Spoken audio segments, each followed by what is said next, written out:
Welcome back to the show, everybody. Check out these headlines. Ripple's going to talk about a $17 trillion market thereafter. We got that and so much more. We're getting back to basics, and you're going to love it. Somebody roll that beautiful intro.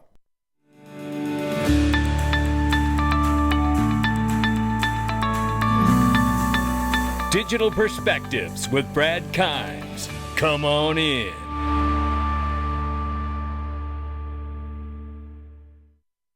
Welcome back to the show, everybody. You can follow us on Twitter and YouTube for exclusive content. Right now, $1.09 trillion market cap for crypto.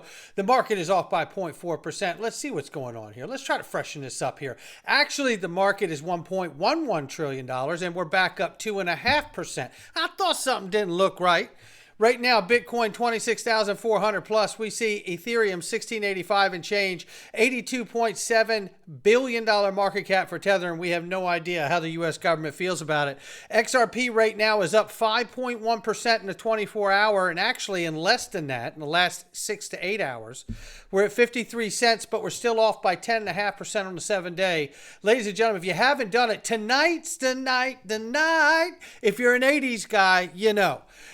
Look, Digital Perspectives Mastermind Group. This is where we're doing it, ladies and gentlemen. If you want to hip up your financial literacy, you want to grow your mind and grow into the role. Look, you have to grow into the role of being wealthy. You just don't stay wealthy. You know, there's a saying that says a fool and his money will soon be parted. Don't let it happen to you. Don't treat your hard work and your money and your gains like a lotto winner. We have to grow along with our portfolio, and this is exactly what we're doing in this group. And tonight is the night to take advantage of the 3-day free trial.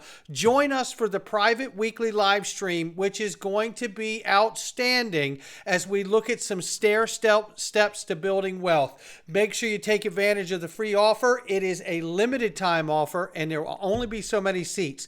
Make sure you click the link under the video and join us inside. Let's get started right here. And we see right here, first thing we want to look at, it's the one and only CEO of Uphold, Simon McLaughlin, who is awesome. We love this guy. Take a listen to this clip, ladies and gentlemen. Let's talk about another area that's really foundational to crypto. It's custody, right? So let's talk about that. And you guys, again, a leader in this space, you have something called Uphold Vault. Can you tell us about this in early access for XRP holders? We do, yeah. It's our biggest product launch in the second half of the year, and it's a self-custodial solution that allows you to have all the security of holding your own keys, keeping your assets in a self-custodial wallet, but they're adjacent to the Uphold platform. So you can call the assets back from your self-custodial wallet into the trading venue, benefit from all of the benefits of the token choice, anything to anything transfers, but fundamentally, you hold 2 of the keys, we hold 1 of the keys. So it's a way of making self-custody easy, for the average person who's not a technophile, and effectively it provides easy key recovery. So you hold 2 of the keys, so you can move the assets without any recourse or dependence on us. But if you lose 1 of your keys, we've got a backup for you. And I think the thing that's really interesting about it is not just the self-assisted nature of key recovery, but also the fact that it's a multi-chain wallet. So it's going to support XRP out of the gate. It launches in September, but it's also going to support Bitcoin, Ethereum, Stellar, XDC. So a lot of these layer 1 blockchains, you need today a dedicated self-custodial wallet for each chain, whereas Uphold Vault will allow you to cover all of those chains with 1 self-custodial wallet. So listen, that is remarkable. Now, I'd play the rest of this clip, but I got a lot of stuff for you to go over today. But that's the first thing we need to hear is that XRP holders, you're getting ready to get an Uphold Vault, baby. That's what's going on, because Simon McLaughlin ain't playing around, and neither's the rest of the team over there at Uphold. I love them all. They're amazing people. And this is Eleanor Tarrant right here letting us know that the SEC files a motion for a withdrawal of one of its attorneys in the Ripple case. Ms. Guerrera is no longer participating in this matter. matter. The SEC continues to be represented by other counsel in record in this matter. And I also saw a note from John Deaton earlier as well, who said this is not a big deal, normal procedure going on here, so we don't have to worry. Okay, let me remind you right here before I play this next clip. This is called Getting Back to Basics. Now, I may do a series of these, but this Getting Back to Basics is really important because, look, from all the way back in the day, back in 2017 when I got in, all the way up till now, you know, there is a disconnect. Some people are like, hey, what's all this talk about mass adoption? What's all this talk about the financial system using XRP? What is going on here? Well, what is going on here is that now is the perfect time to revisit some very basic understandings, macro principles about blockchain, Ripple, XRP in the ledger, and really coming back to understanding what the progress we're seeing today really mounts to when we're getting on the speculation train.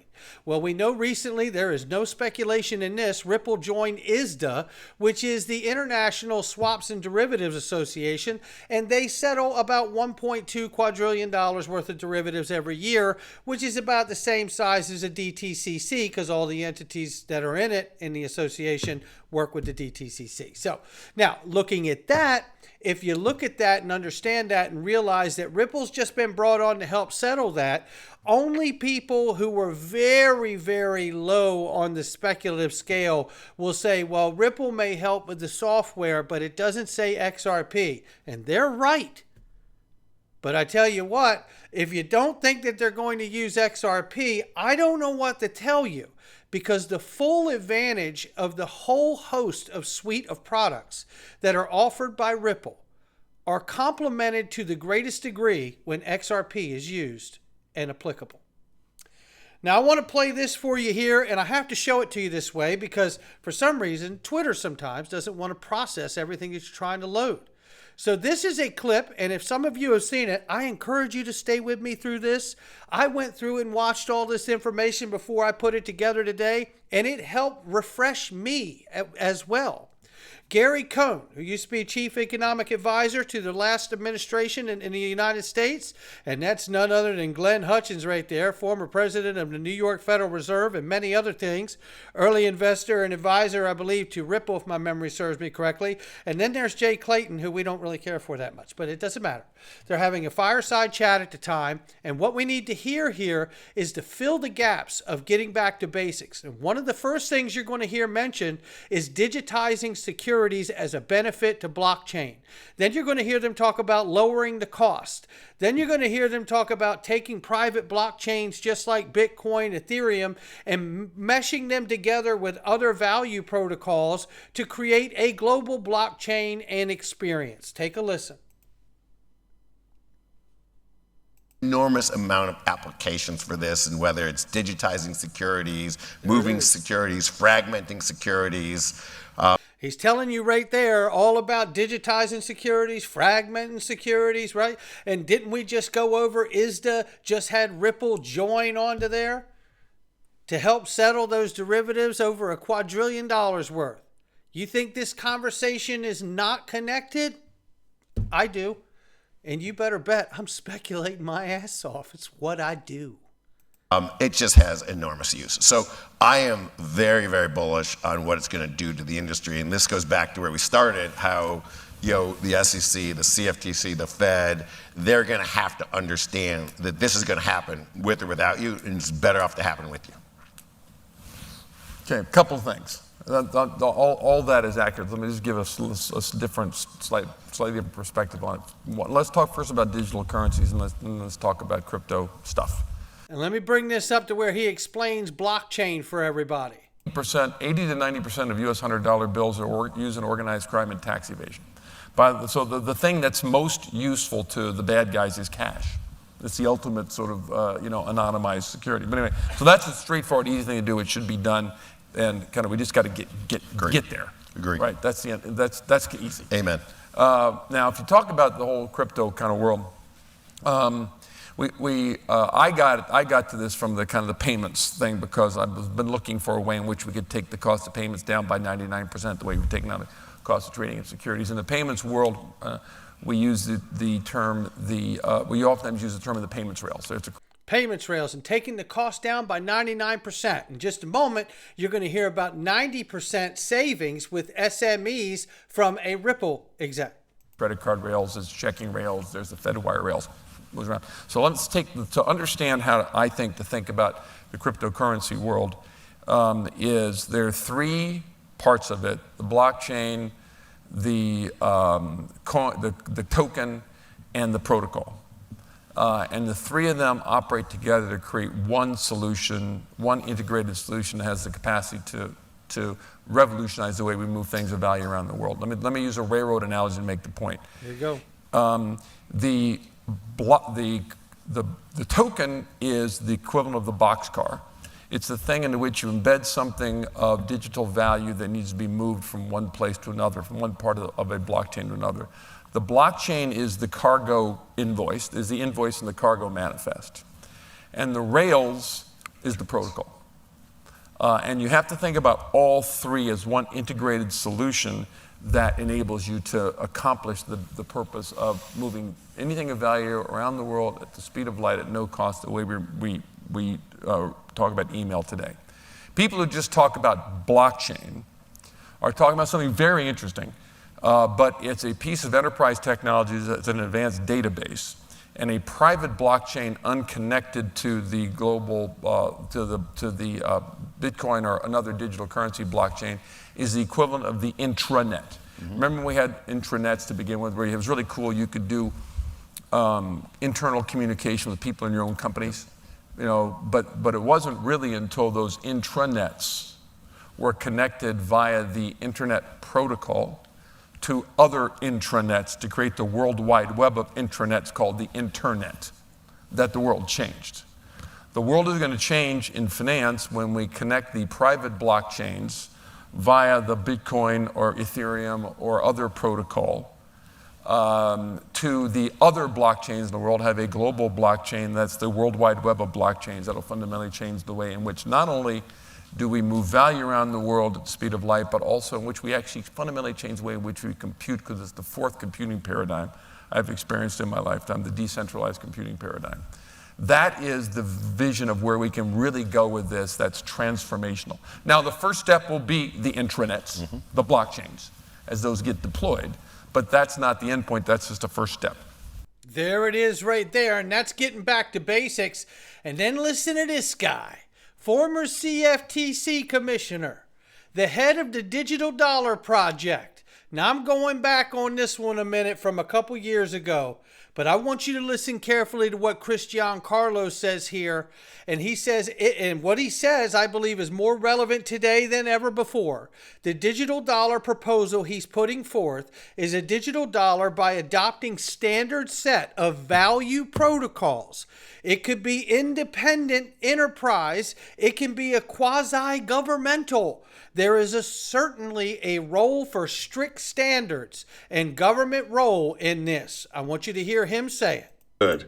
Giving them a standard set of technological protocols to use. So in short, our proposals, I think, is a quite simple one.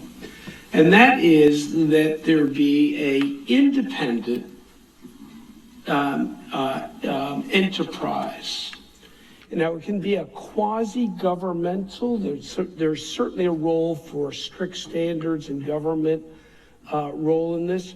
But having been in the government, knowing how difficult it is to actually do technological innovation in government, being a representative of government that couldn't build a medical website. What he's talking about there is in a previous administration, when they took over 1/6 of the economy with healthcare, they were going to build a government website and couldn't even get it done and had to reach out to the private sector. And after 3 tries, eventually went to the private sector to get it done. This has really got to be built, if it's going to be built on time and built, it's got to be built with private sector involvement. Keep listening.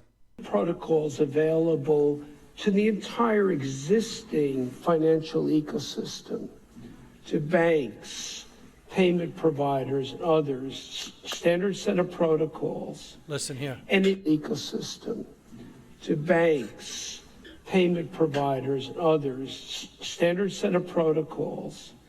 And it would not be in the business of collecting data. It would be in the business of developing technology only. The relationships that people would have with their providers would be their existing relationships today, but who knows what new entrants to come. Who knows what new entrants to come? And what I find incredible about that is it sounds like he's describing an entity just like Ripple, doesn't it? Yes, I am speculating my ass off. Getting back to basics, the value is in the protocol, ladies and gentlemen. We are still waiting for the moment for a government to adopt value protocols the way we have seen ILP or TCP be adopted and other protocols like SMTP, HTTP. All those need to be just like all those protocols that are being used today for the internet we currently have as an experience, the internet of information. We need to see that happen in the way of blockchain, and I believe it's just before us. Take a listen. If we'd been sitting here together in 2002, we probably were. You would have asked me, the internet. We've just seen this huge meltdown in the last 12 to 15 months. Are you still a believer? Right? Yep. And so the answer is yes. Now the digital currency solution is the most important technological advance I've seen since the internet. It has the capacity to do lots more, but it certainly has the capacity to enable us to move anything of value around the world at the speed of light at no cost. It has three components. It has a token of value, which is called the Bitcoin. It has an accounting mechanism, which is called the blockchain. But the most important piece, which is one that people aren't focusing on, is the protocol. The underlying protocol by which we agree to conduct these transactions. So you use a series of protocols every day and you don't even think about them. You don't think about the internet protocol, you don't think about the simple mail technology protocol, you don't think about the file transfer protocol, you don't think about the high text translation protocol. I can go through them, right? You just make use of the technology and the protocols make it work. The people who really understand what's going on with digital currencies understand that putting these protocols in place, the blockchain protocol, the Ethereum protocol, the Ripple protocol, and then enabling those protocols to cause transactions to occur. And then those transactions can be defined very broadly as not just moving things of value, but anything that's got an information content, is extraordinarily transformative. The focus on the value of the token is distracting and uninformative. There you have it. And you can't say it any better. And I know we've shared it before, but I want you to look at this development. And it may seem small in a U.Today article. It may seem like a first step, but it's a big step forward for the XRP Ledger ecosystem. In a positive development, XRP Ledger will be able to interact with Swift, Bitcoin, Ethereum networks, thanks to the latest partnership between two of its biggest entities, GateHub and Zum Wallet. In a big announcement, GateHub and XRP Labs, which is the creator of Zum Wallet, have teamed up to bring more assets to the XRP Ledger. This is big, ladies and gentlemen. This partnership will allow interaction by enabling seamless value transfer between the XRP Ledger, other supported networks such as SEPA, Swift, Bitcoin, and Ethereum. You know, when I think of these kind of connections and steps that are taken, we oftentimes in crypto, information moves so fast. We could see something like this and look right past it. But understanding that getting back to basics, what we've known for so many years, and if you're new here, what you're finding out now, the value is in the protocol. The ability to connect all of these private intranets, as they would say back in the old days, or these private blockchains, as they say today. and bringing them together so they can interoperate for one ubiquitous experience, just like we have with multiple protocols today, giving us one experience with the internet. Now listen to the size of the market that Pegah Soltani from Ripple is telling us about. SMEs constitute a $17 trillion market of themselves. So SMEs are crucial for the world economy. They ensure a ton of competition and drive innovation. Most of the companies in the world are actually SMEs.